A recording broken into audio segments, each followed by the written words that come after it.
말씀은 에레미야에가서 3장 19절 말씀에서 32절 말씀까지 하나님의 말씀입니다.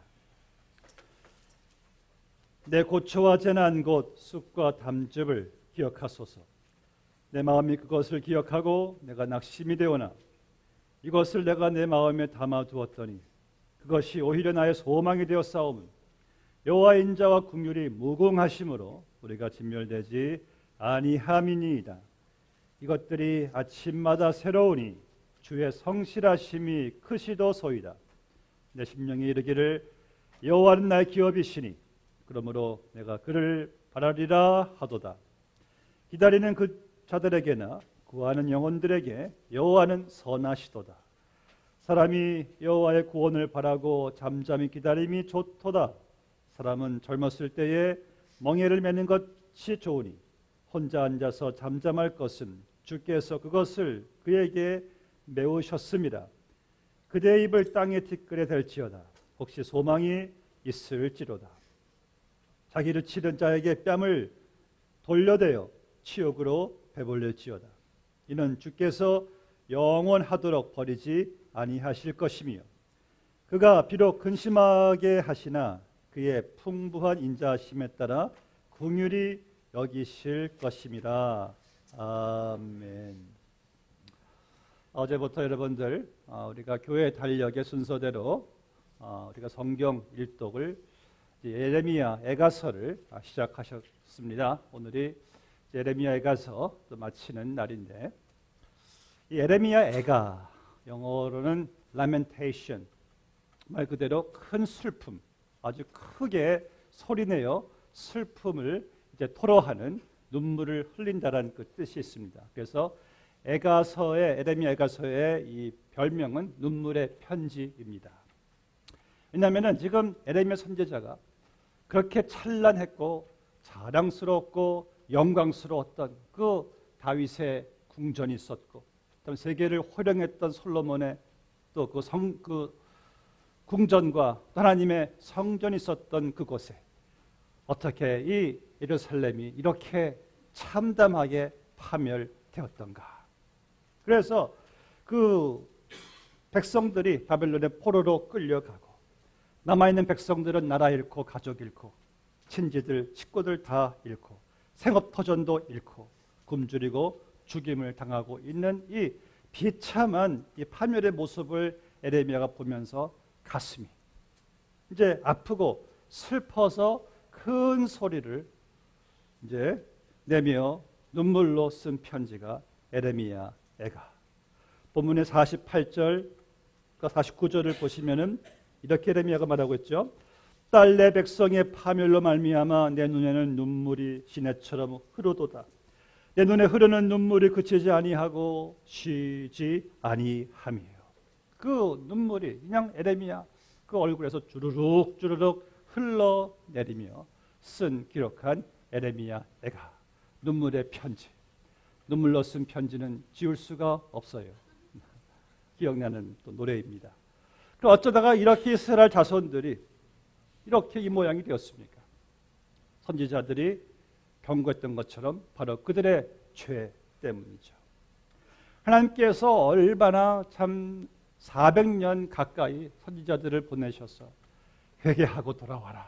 이제 우상 섬기는 것은 좀 그만하고 너희의 참 여호와 하나님을 섬기라.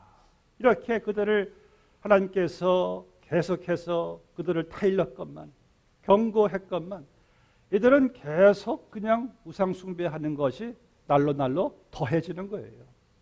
그래서 하나님께서는 그 400년이라는 기간 동안에 중간중간 그들을 이렇게 하나님께서 징계하셨어요.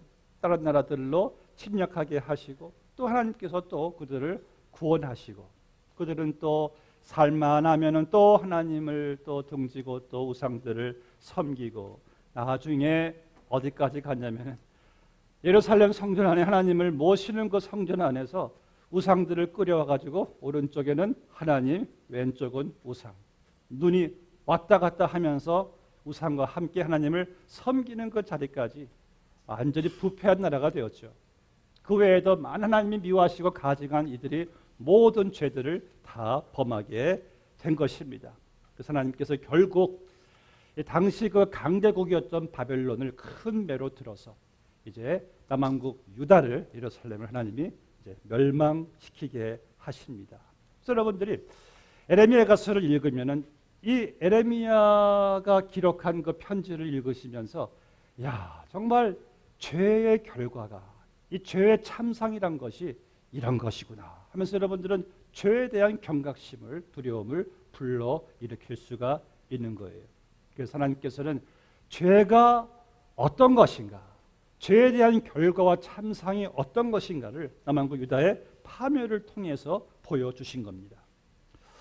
또 여러분들이 저는 죄의 심각성을 얼마큼 저는 깨달으시는지 모르겠어요. 여러분들은 과연 이 죄가 얼마나 중하다는 사실을 아시고 살아가시는지 잘 모르겠습니다. 지난번에 미국의 그 플로리다인가 한 청년이 한 27가지의 죄에 대한 복합 그 형을 받았는데 237년이란 그 징역 그 형벌을 받은 거예요.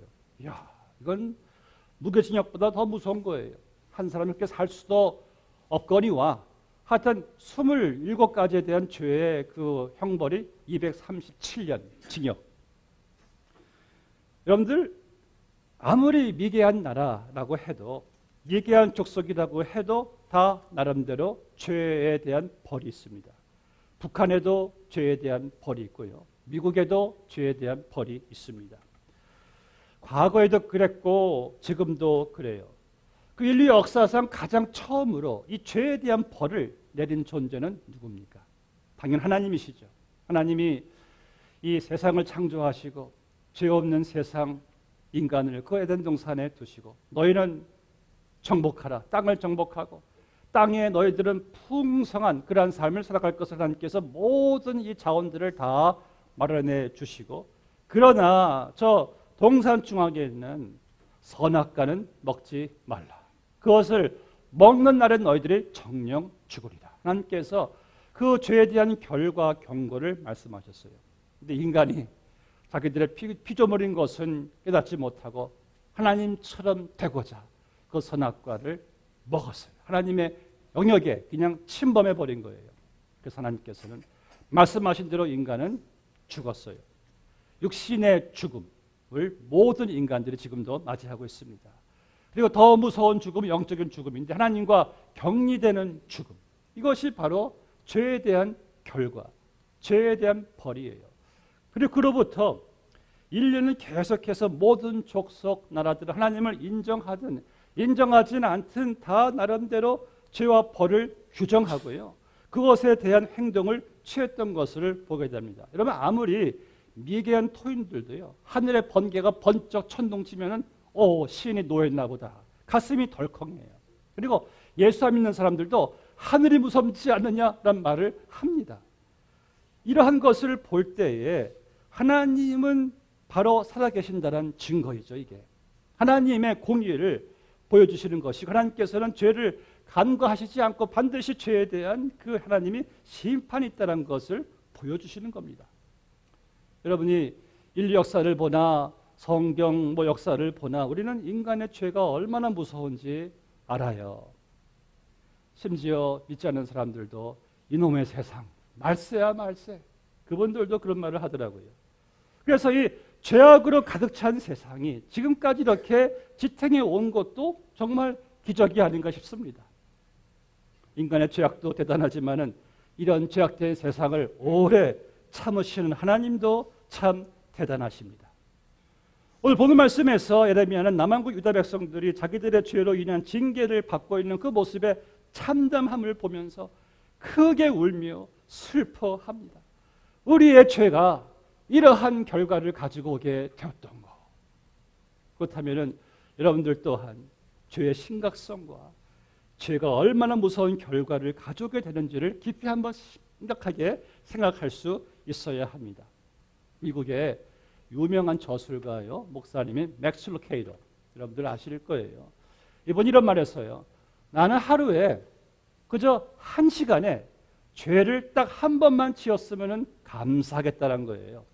아니 이게 목사님 무슨 말이에요? 그러니까 그분은 1시간에 죄를 한 번만 지는 게 쉽지 않다는 거예요. 우리가 생각으로, 말로, 행동으로 1시간 안에서도 많은 죄를 짓는데 그저 1시간에 한 번만 죄를 지어도 감사하겠다는 그분의 심정을 우리가 이해할 수 있을지 모르겠어요.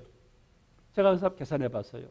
짧게 잡아 1시간에 한 번 죄를 지면은 우리가 평균 나이가 80년이라 치자. 그러면 계산해 보니까 한 평생 우리가 짓는 죄가 70만 500번을 죄를 짓는 거예요. 그럼 아까 여러분들 27가지 죄에 대한 형벌이 237년이나 형벌을 받았는데 그러면은 내가 지금까지 지은 죄에 대한 공의의 하나님께서 그 죄를 하나님이 만약 거기에 대한 징벌을 가하신다면 우리에게 소망이 있을까? 라는 생각을 한번 해보게 됩니다. 오늘 본 말씀인 에레미야에 가서는요, 이 죄의 결과가 어떠한 것인가를 보여주면서 우리에게도 죄에 대해서 경고하고 있는 또 메시지이기도 하죠. 성경은 말씀하기를 너의 죄가 정녕 너를 찾아낼 것이라. 우리의 죄는요, 여러분들이 잊어버린다고 사라지는 게 아니래요. 그 죄는 나를 정녕 찾으러 올 것이란 말이에요. 그렇다면 이러한 죄에 대한 심각성 앞에서 우리는 무엇을 바라보아야 할까요? 우리의 소망은 무엇일까요? 본문의 21절, 22절 말씀입니다. 이것을 내가 내 마음에 담아두었더니 그것이 오히려 나의 소망이 되었사오면 여호와의 인자와 긍휼이 무궁하심으로 우리가 진멸되지 아니함이니이다. 오히려 나의 소망이 되었사오면 여호와의 인자와 긍휼이 무궁하심으로 우리가 죄 가운데 있지만은 진멸되지 아니함이니이다. 사랑하는 성도 여러분, 우주 만물 가운데 가장 인자와 크신 사랑과 긍휼이 크신 존재는 누구일까요? 당연 하나님이시죠. 여기서 인자란 말은요, great love, 큰 사랑의 큰 사랑.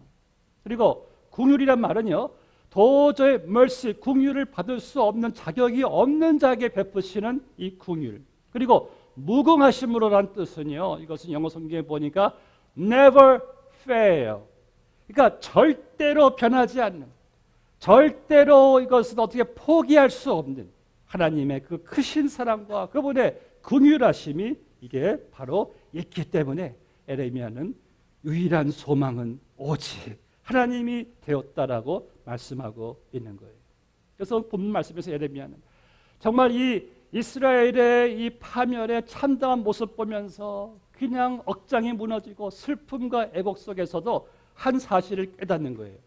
아, 하나님의 크신 사랑과 긍휼이 무궁하심으로 하나님이 자기 민족을 다시 회복시키실 것이라는 그 소망을 가지고 믿고 에레미야가 기다렸던 것을 보게 됩니다.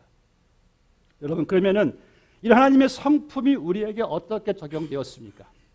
이사야서 53장 6절에 보니까 성경 우리에 대해 말씀하기를 우리는 다 양 같아서 그릇 행하여 각기 제 길로 갔거늘.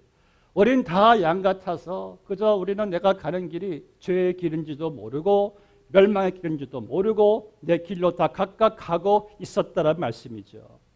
그런데 하나님께서 우리를 그 진멸의 길로, 멸망의 길로, 피할 수 없는 길로 가고 있었던 우리를 하나님께서 구원하시기 위해서 행하신 일이 바로 같은 이사야서 53장 6절 말씀에서 우리는 다 양 같아서 그릇 행하여 각기 제 길로 갔거늘 여호와께서는 우리 모두의 죄악을 그에게 담당시키셨도다. 할렐루야. 그에게 누굽니까? 예수님에게요. 그의 인자하심과 긍휼하심으로 우리의 죄로 인한 사망과 지옥 형벌의 진멸을 피하게 하시려고 자기 하나뿐인 아들 예수님에게 우리 죄에 대한 징계를, 심판을, 진노를, 징벌을 십자가에서 다 받게 해주셨어요. 그리고 그 사랑과 긍휼을 가리키며 본문의 22절 말씀에서 여호와의 인자와 긍휼이 무궁하심으로 우리가 진멸되지 아니함이니이다. 오 할렐루야. 여러분, 에레미야가서의 주제는 두 가지입니다. 난 하나님의 진노예요. 하나님의 진노. God's wrath. 또 하나는 하나님의 사랑과 긍휼. God's great love and mercy.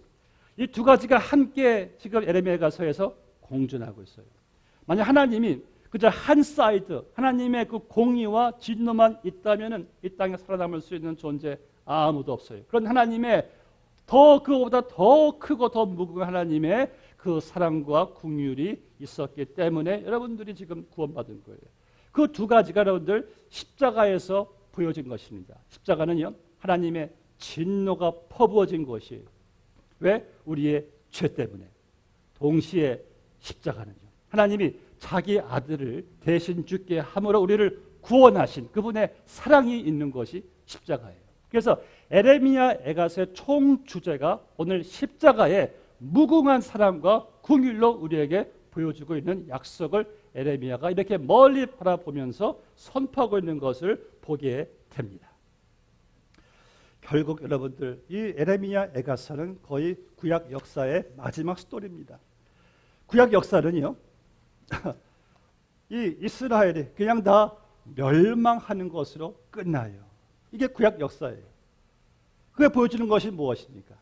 인간은 도저히 자기의 행위로, 자기의 의로 구원받을 수 없다는 사실을 너무 우리에게 적나라하게 지금 보여주고 있는 거예요. No one can be saved by his own work. 그래서 하나님께서 에레미야와 이사야 등을 통해서 맺으신 그 하나님의 언약, 내가 너와 언약을 맺으리라. 그런데 언약을 이스라엘이 깨트렸거든요. 그럼 깨트렸으면 자기들이 책임을 져야 되는데 이 언약의 특성이 영원한 언약, 영원한 그 평화의 언약은 이것은 바로 하나님이 일방적으로 그들의 죄를 하나님이 그것을 책임져 주신 것이 이 언약인 거예요. 그래서 하나님이 대신 인간이 깨트린 언약을, 그 죄에 대한 결과를 자기 아들에게 담당하게 하셔서 아들이 대신 죽음으로 말미암아 그 언약이 완성된 것이 바로 새 언약 아래 있는 여러분들 성도의 삶인 거예요. 할렐루야. 이제 하나님의 놀라운 사랑과 긍휼을 통해서 구원받은 여러분들이 날마다 감사하면서 찬양하면서 깨달아야 될 것이 본문의 23절에서부터 26절 말씀까지 한번 보겠습니다. 이것들이 아침마다 새로우니 주의 성실하심이 크시도소이다. 내 심령에 이르기를 여호와 나의 기업이시니 그러므로 내가 그를 바라리라 하도다. 기다리는 자들에게나 구하는 영혼들에게 여호와는 선하시도다. 사람이 여호와의 구원을 바라고 잠잠히 기다림이 좋도다. 먼저 22절 말씀이에요. 이것들이 아침마다 새로우니 주의 성실하심이 크시도소이다. They are new every morning. Great is your faithfulness. 오늘 영어가 잘 좀 돌아가네요. 이렇게. 예. 여러분들은 매일 우리는 아침을 맞이하십니다. 여기서 지금 강조하고 있는 그 시기는 아침이에요. 아침. 여러분들 세상 사람들은 다 똑같이 우리처럼 매일 아침을 맞이합니다. 그런데 우리가 창세기 1장 보시면은 처음 아침이란 말이 나와요. 이런 말이 나오죠.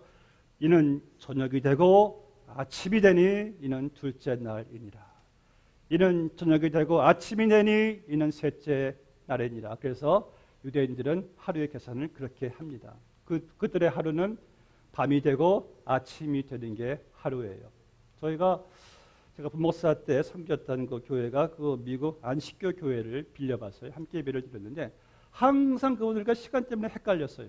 이 안식교 교인들은 유대교의 그 안식일 개념을 똑같이 적용시키기 때문에 그들의 토요일 안식일은 바로 금요일 오후 5시에서 토요일 오후 5시까지가 그들에게는 하루란 계산이고 토요일이고 안식일이에요. 근데 우리 한국 사람들은 하루가 아침부터 시작해서 밤에 끝나니까 이게 영시간 개념이 항상 헷갈렸던 경험이 있습니다. 여러분 그래서 그런지 보니까요. 우리 한국 사람들이 어떤 일을 당할 때 항상 어두운 면만 먼저 보고 부정적인 것만 먼저 바라보는 것이 늘 밤을 향해서 가고 있는 게 아닌가 생각해보게 됩니다. 우리는 항상 아침에 시작해서 밤으로 끝나니까 항상 어두운 것만 보여서 그런지는 잘 모르겠어요. 그런데 여러분 유대인들은요 보다 더 긍정적이라고 합니다. 왜 그런가 생각해 보니까 이들은 밤에서 시작해도 그들의 하루는 항상 아침을 보니까, 아침으로 가니까 항상 이들에게는 밝은 브라이트 스토리가 보이나 봐요. 우리는 항상 어떤 일을 당하면 먼저 어두운 면부터 바라보니까 항상 낙심하지 않는가 생각 한번 해보게 됩니다. 근데 여러분, 이거 아십니까? 그리스도인의 삶이 바로 그런 삶이에요. 우리의 삶은요, 아침으로 시작해서 밤으로 끝나는 인생이 아니에요. 우리의 삶은요, 밤이 비록 온다 할지라도 우리는 아침을 향해 가는 것이 그리스도인들의 삶인 줄로 믿습니다. 인생에 밤이 있잖아요. 인생에 고난이 오잖아요. 때로는 자녀의 밤이 있고, 때로는 사업의 밤도 있고, 질병의 밤도 있어요. 그런 밤이 없는 사람들은 없어요. 그런데 그리스도인들의 삶은, 주 안에서의 삶은 비록 밤이 와도 괜찮아요. 왜? 아침으로 가고 있으니까. 시온의 영광이 빛나는 아침, 어둡던 이 땅이 밝아오네. 이것이 여러분들 그리스도인의 삶이 아니겠습니까? 우리 한번 옆에 분에게 인사해 볼까요? 괜찮아요. 아침이 와요. 인사하세요. 괜찮아요. 아침이 와요. 어떤 밤일지 모르지만은 분명한 사실은 괜찮아요. 아침이 옵니다. 아침이 와요. 그래서 그리스도인의 삶에 있어서는요, 동굴은 없습니다. 단지 터널만 있을 뿐이에요. 동굴과 터널의 공통점 아십니까? 둘 다 어두워요. 저 동굴 몇 번 들어가 봤는데 동굴은 들어갈수록 어둠이 짙어져요. 근데 동굴은요, 나아가는 빛의 길이 없어요. 다시 돌아가지 않는 이상. 근데 그리스도인의 삶이 동굴이 아니에요. 우리가 고난이 올 때 어둡죠. 그런데 항상 어둠으로 막히는 인생의 그리스도인이 아니에요. 우리의 삶은요, 터널의 삶입니다. 터널도 어두워요. 그런데 우리의 인생은 터널 같은 밤이 온다 할지라도 우리가 알고 있는 사실, 조금만 지나가면은 터널은 빛으로 우리가 가게 돼 있습니다. 터널 속에 들어가도 조금만 가자, 기다리면은 반드시 이 빛의 통로를 맞이하게 되는 것이 이게 터널이죠. 그리스도인의 삶도 밤이 옵니다. 어둠도 와요. 그런데 우리는 동굴이 아니라 주께서 우리와 함께, 사망의 음침한 골짜기도 함께 우리와 동행하시면서 여러분들을 하나님께서 바로 모든 것이 합력하여 선을 이루시는 그 밝은 아침으로 갈 줄로 믿습니다. 이것이 바로 주 안에 있는 성도의 삶이에요. 어둠이 와도 터널처럼 어두워도 괜찮습니다. 순간적으로는 어두울 수 있지만은 조금만 지나가면은 시온의 영광이 빛나는 아침을 맞이하게 됩니다. 육신의 고통 속에서 저는 인정하시는 분을 보았습니다. 이런 말씀을 하세요. 빛이 보여요. 그리고 돌아가시더라고요. 잠깐 눈을 감을 때 순간적인 어두움은 오지만은 곧바로 눈을 뜰 때 그 눈을 뜨는 그분이 맞이하는 광경은 시온에 빛나는 아침이에요. 이것이 우리 그리스도인의 삶의 복합적인 바로 은혜인 것입니다. 아침으로 가니까 매일매일 우리의 삶은 기쁨이 있는 줄로 믿습니다. 22절 말씀 보세요. 이것들이 아침마다 새로우니 주의 성실하심이 크도소이다. 여러분들, 우리 한번 지난 인생을 한번 돌아보시자고요. 주의 성실하심을 우리가 얼마나 많이 맛보셨습니까?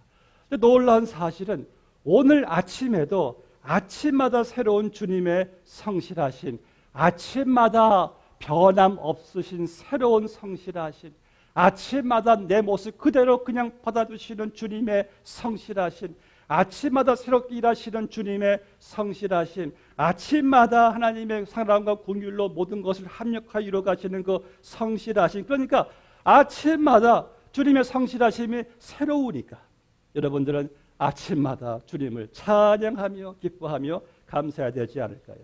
여러분, 또 한 가지에서 우리가 깨달아야 할 것이 있습니다. 본문 22절 말씀 보시면은 하나님의 크신 사랑과 자비와 성실하심이 매해마다가 아니죠. 또 매주마다도 아니죠. 바로 아침마다래요. 아침마다. 그 말씀은 마치 하나님이 광야에서 만나를 아침마다 내리시고 그날에 합당한 만나만 내리셨듯이 우리의 삶도 아침마다 그날에 합당한 풍성한 은혜와 사랑과 인자 성실하심을 우리에게 내려주신다는 거예요. 내일은 또 내일에 똑같은 합당한 또 은혜와 사랑과 인자하심, 성실하심을 또 내려주실 것이고, 그래서 성도의 삶이란 오늘을 살아가고 내일은 우리는 염려하지 않습니다.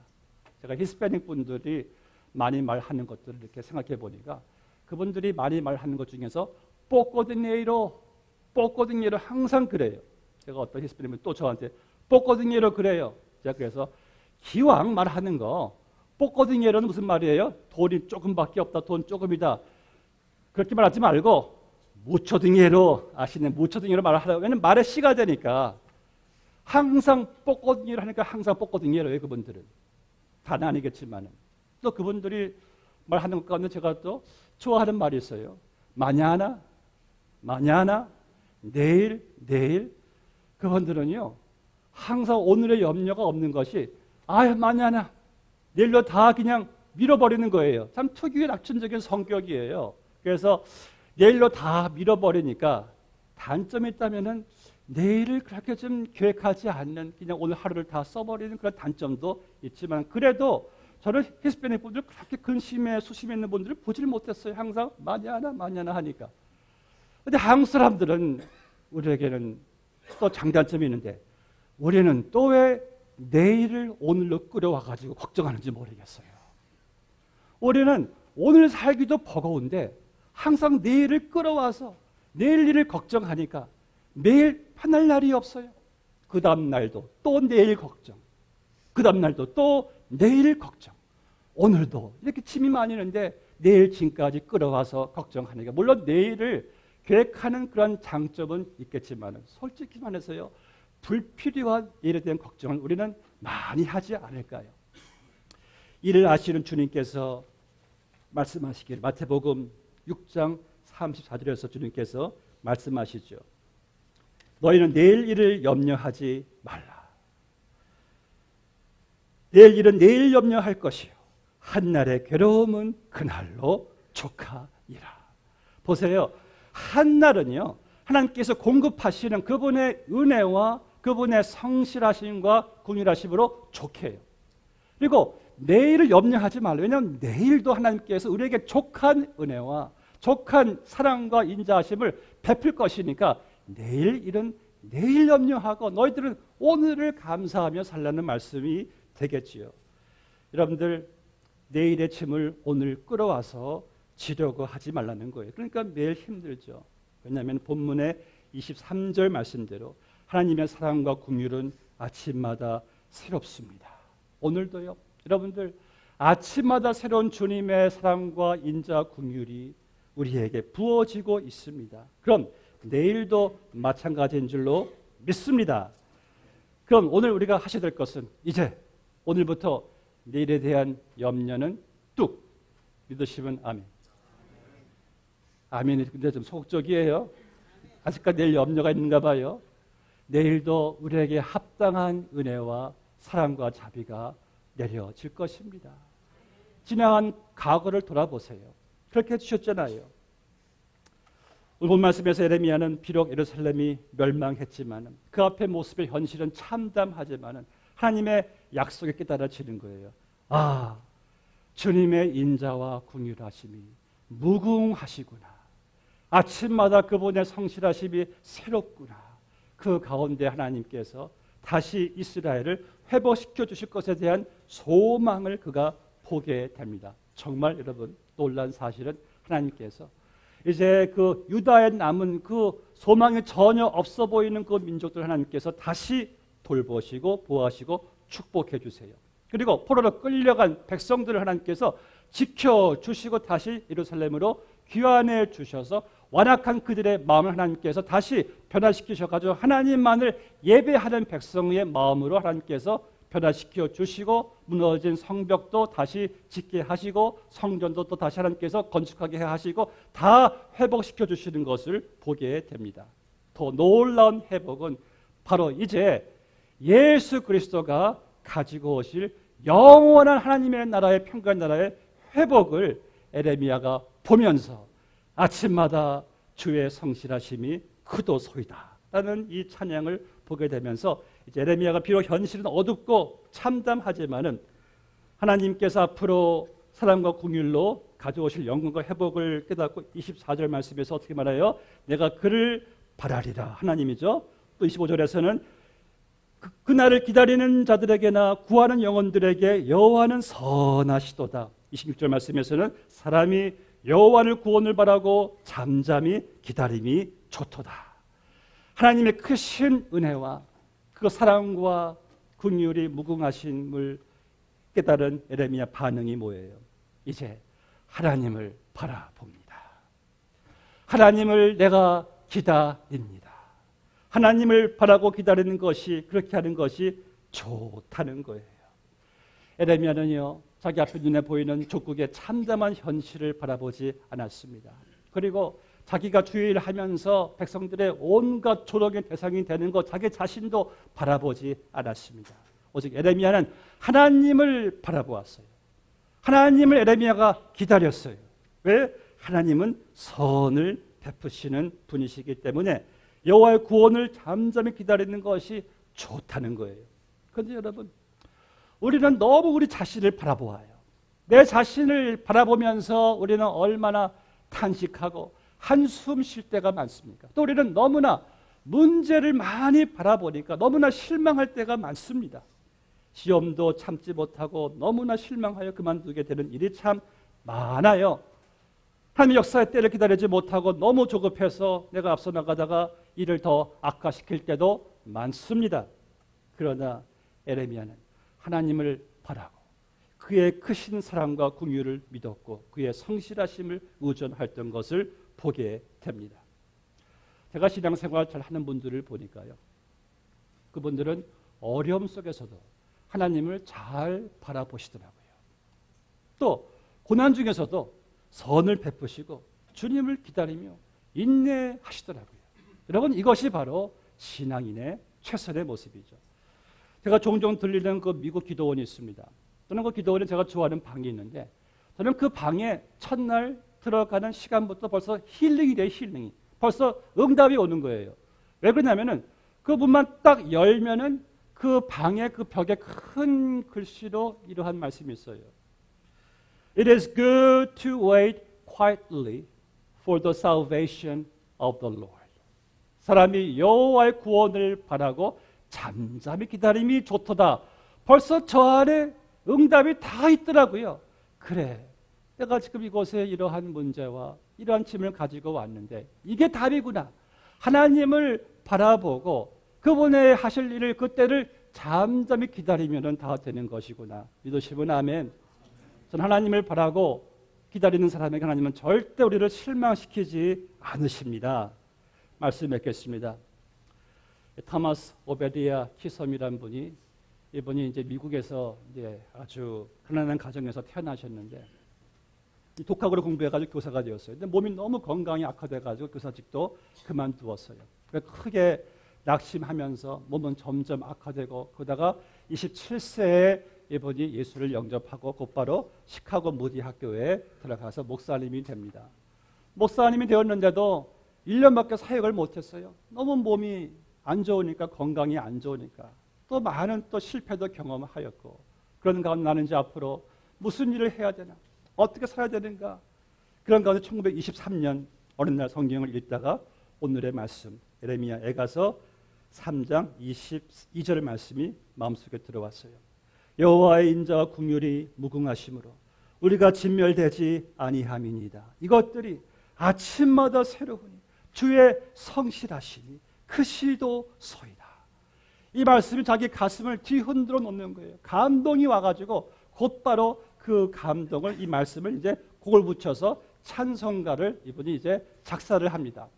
그 찬송이요, 시카고 모대 신학교의 교가로 불려질 정도로. 그 다음에 빌리 그레함 그 전도 집회 때마다 그 조지 그 쉐아 그 선생이 항상 이 노래를 불렀기 때문에 전 세계 이 노래가 점점 계속 확산되며 은혜를 이렇게 이제 퍼지게 하는 그런 놀라운 찬송이 되었어요. 일생 동안 질병과 실패를 겪었음에도 불구하고 그분이 쓴 유명한 찬송은 여러분들이 잘 알고 있는 오 신실하신 주.